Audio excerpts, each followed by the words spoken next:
morning. Or is it afternoon? Evening? Well, does it even matter?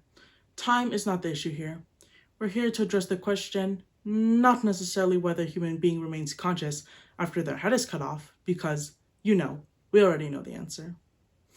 Oh, yes, there's the apocryphal story of Charlie Credé, whose head was removed by Monsieur Guillotine, and the act being done, the executioner raised her head to face the roaring crowd and delivered a ringing slap to each of its cheeks.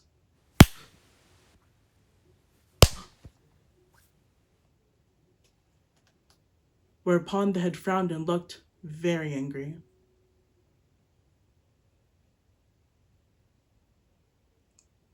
July 2011. In both awake and anesthetized rats, the EEG went dead about 17 seconds after decapitation, though researchers noted that it was at a low enough level to suggest a lack of consciousness within 3.7 seconds.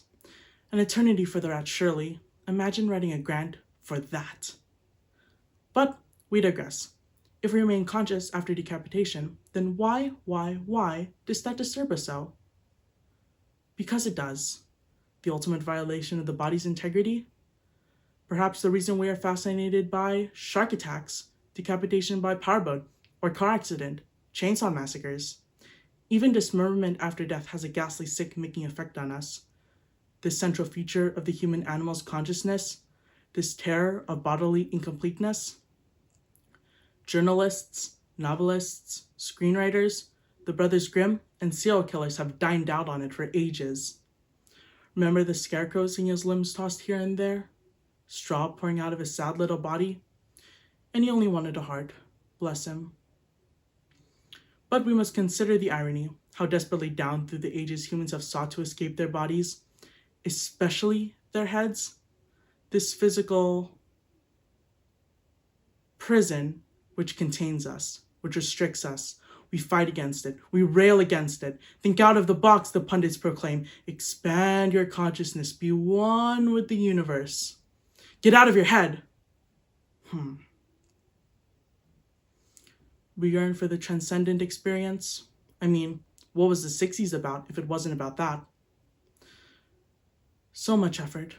So many drugs. So many odysseys and self-imposed regimes. So much irritable questing and fervid belief. For what? Because we feel incomplete? Disconnected? Disassociated? Disjoined? Detached? Decapitated? Relax. It all comes down to that 3.7 seconds, does it not? The sharp slap.